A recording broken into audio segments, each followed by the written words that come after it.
Clyde is a student in the high school. Almost everyone avoided him, except his two similarly repulsive pals. I had the unfortunate situation of being seated next to him in one of my classes during my junior year. I decided right away that I would ask the teacher to shift my seat at the end of the first day's lesson. Clyde was beginning to annoy me before I had a chance to even get a chance. He kept requesting information regarding the source of my bag, shoes, and top, if I had natural or colored hair, and if the source of all this was someone who was behind. I could smell it from 3 feet away. I survived the first class period. I lingered behind to talk to the teacher after class, but she completely ignored me. She was one of those professors who didn't often make allowances for anyone or anything. A few seniors had previously warned me about her. I had hoped she would let it go rather than forcing your girl to spend the entire year sitting next to the creepiest student in the school. But she didn't. It didn't take Clyde long to start having feelings for me.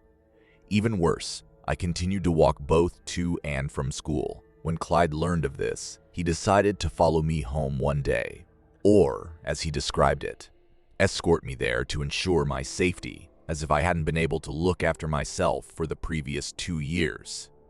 The school was about 15 minutes from my house. It was usually the ideal amount of time and passed through a decent period, giving me the chance to unwind in between obligations and clear my thoughts. Clyde took this and turned it into an unending misery. We were visible to everyone in the school since we were out in the open. The majority of people were aware of what was happening, but some mistakenly believed I wanted to spend out with him.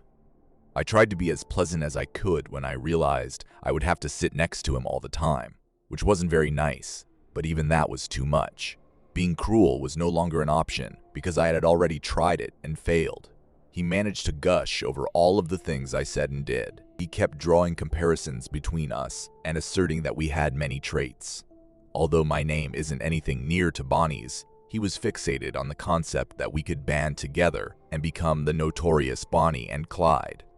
He knew where I lived, which was the worst part about him walking with me. It's hardly surprising that he attempted to enter by himself, but I refused and came dangerously close to spitting in his face. The fact that he probably would have thoroughly loved, that is the only reason I didn't. I attempted to discuss this with my counselor to see if I could switch classes, but he was useless. He would make statements like Clyde hasn't done anything wrong, which were essentially meaningless to me. We celebrated Labor Day with a 3-day weekend at the beginning of September. I resisted spending an extra day away from Clyde since it meant I wouldn't have plans for the weekend with any of my school friends. But I was well aware that he was to blame for the fact that I couldn't get in touch with any of them. I wanted nothing more than to lay in bed because I felt so depressed. I only had one event scheduled, a baby shower for a distant relative on Saturday. The previous night, I had a horrible time falling asleep because every time I started to doze off, a nightmare involving Clyde would instantly start up in my head. I even believed I saw his face in the window when I first woke up. When I opened my eyes after having a small heart attack, he was gone. I got up and went outside to be sure, but there was no trace of him in the backyard. I pulled back the blackout curtains I never use and closed the blinds. After that, I was unable to sleep at all. I struggled to determine whether what I saw was real or just a visual stutter. When I first wake up, I occasionally have a vivid dream in which a huge spider is descending toward me on a thread. However, as soon as I blink, the dream disappears before my body has had a chance to fully awaken. I called my parents in the morning and asked them to double-check that the house was locked before we departed for the baby shower. I informed them of Clyde's predicament and how he had been pursuing me. Thank goodness they at least cared about me. My mother went above and beyond by reminding me that she was an excellent shot with a taser, while my father reassured me that he would lock the house. She then handed me the tiny pepper spray bottle that was hanging from her keychain. I felt a little bit better after that, but I was still unwell for the rest of the day. All I could respond when my family members inquired about my well-being was yes. We didn't arrive at our house until after 8 that evening. In the kitchen, I ate a snack and checked to make sure the rear door was still shut. After that, I walked right to my room and used my laptop to watch YouTube videos till I fell asleep. Later, when I woke up, I was immobile. I also had trouble breathing. I had a severe case of sleep paralysis. The dangling spider I stated before is the closest thing I have encountered to a sleep paralysis demon. Although there was no indication of a spider, I kept attempting to push myself to breathe, but it seemed as though I had forgotten how. Instead, I made an effort to unwind and looked around my room. But I felt uneasy because the curtains had made the area darker than usual. Naturally, I could see Clyde's face looking over my bedside. I was so frozen that my heart almost burst out of my chest. I kept looking at his face in hopes that it was a delusion as I waited for it to fade away, but he moved instead of disappearing when I opened my eyes. Clyde slowly rose to his feet and surrounded me. He brought a strip of duct tape to my mouth and murmured, "Let's have a sleepover." I managed to break free from sleep paralysis just in time to yell and stuff his face with the pillow next to me. While screaming, he put the tape over my mouth without my knowledge, but I quickly reached under the pillow I was sleeping on, retrieved the pepper spray my mother had given me, and undid the safety as she had instructed. Then, just as he tore the pillow away, I pointed it directly at his face. The spray I launched at him hit him as hard as it could, but some of it also backfired on me. Fortunately, it only took another 15 seconds for my parents to rush into my room and conduct a citizen's arrest until the police arrived, even though we were both rendered helpless. When the police searched the residence, they discovered damage to the back door's lock outside, which proved Clyde had picked the lock. That he is skilled at lockpicking is not at all surprising to me. After Clyde spent a few weeks in a juvenile prison facility, I was able to have him dismissed from school through a cumbersome administrative procedure. The strangest female I've ever met, and I once dated each other. When I believed I had fallen in love with her, I felt incredibly hopeless. Even though she may have been the sexiest woman I've ever been with, she was not worth it. I concluded that she was quite bad for me. When she had me to herself, she soaked up all of my free time and sapped my life force after spending all of my money and driving away all of my friends. That doesn't even begin to cover all the minor details that give her particular brand of crazy her own identity. When I could no longer take it, I severed the relationship as humanely as I could. I did it in front of her apartment building, in a quiet area, and in my car. She shouted and cried, hit me in the face, flung things around, and made a big mess in my car. But I told her there was no chance I would accept her back, regardless of what she said. The last thing she said to me before slamming the car door was that I would regret ever treating her unfairly. She then walked off. I regret having deceived myself into thinking it was a good idea to sleep with her in the first place. When I got in my car and drove away, I experienced a feeling of relief as though I had broken the spell of a wicked witch. I then hit up my buddies and went to the bar with them for the first time in a month after spending the rest of the day doing everything I never got to do when she was around. When I informed him what happened, they gave me a warning, just as they had when I initially started seeing her about the hazards of crazy girls. They emphasized that although you may be finished with her, she is still not finished with you. These people couldn't have been more accurate. When my friends and I exited the bar that evening, I went to my car and saw something in the space between the hood and the windshield. I examined it more closely and took out a 6-inch steel nail that was bent and rusty. My car is always spotless, so I was confident it hadn't been there when I woke up. I don't know anything about witchcraft or magic, and I don't believe in any of it, but I had a sense it had to do with my ex-girlfriend because she was a proud self-described witch.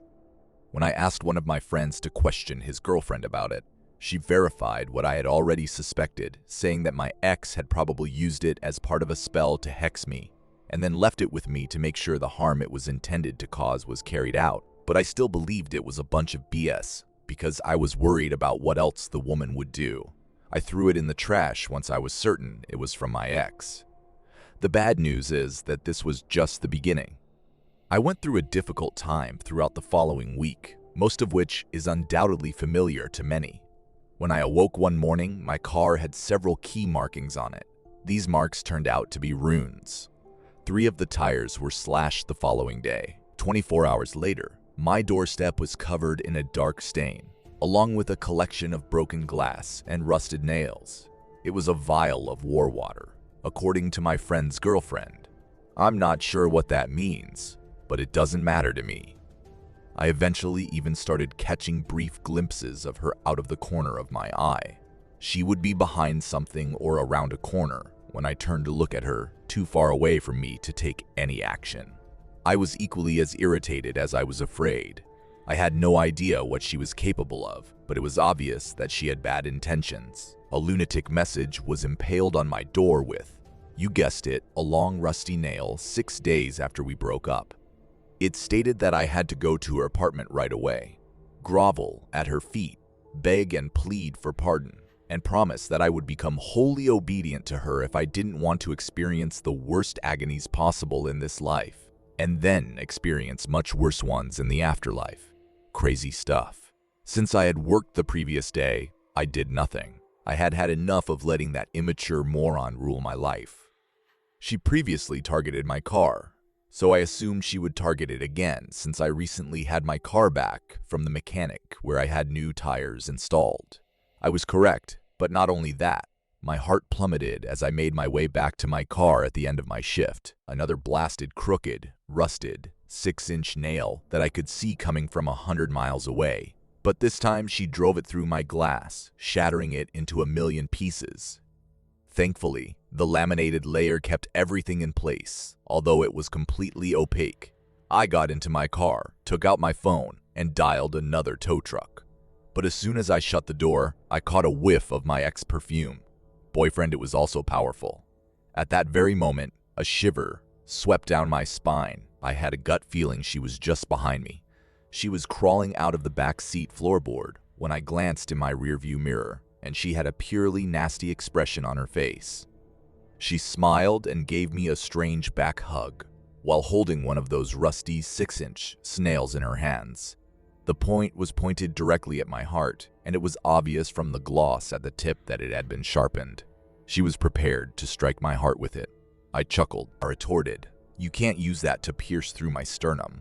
I was powerful enough to stab it through your windshield, wasn't I?" She said, "Shut up. Why don't I just put it down your throat? Or what if I jam it through one of your ribs? What do you think? Clever ass." Though I was completely unconcerned at the time, she pressed the nail's point against my jugular. I was instantly overtaken with rage, lost all patience, and could only see crimson. I snatched up my keys and started my vehicle.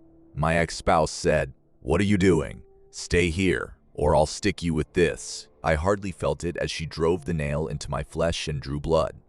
I floored it after putting the car in first gear. My ex flew backward into the seat, and the nail sliced into the side of my neck. I was already in second gear when she started screaming bloody murder and trying to regain her balance so she could come to get me. I was also racing through the parking lot lanes while trying to see where I was going through the cracked glass. I slammed on the brakes as she was clambering over the center console. She finally received what she deserved and flew directly into the windshield, but I didn't immediately feel the excruciating amount of agony that was in my neck. She was caught like a spider in a web by the lamination, which continued to hold firm. She gently peeled herself off the windshield, fell off the hood, and finally slid down onto the sidewalk in front of me as I watched. She was in pain, and the blood on her face was from the shattered glass. I was also suffering. We simply exchanged glances before I picked up the nail, unlocked the door, and walked outside. After that, I don't recall much at all. I awoke in the hospital, in a lot of agony, unsure of how much time had passed. Someone from the warehouse where I work heard the screaming and went outside to investigate. They dialed 911, and now I'm here. I was allowed to leave the hospital after a couple of weeks of healing. Even though the relationship left me with physical and mental scars, I've learned to let go of the past and be grateful for what I have. No matter how crazy it gets, life goes on, and you have to have the fortitude to accept it.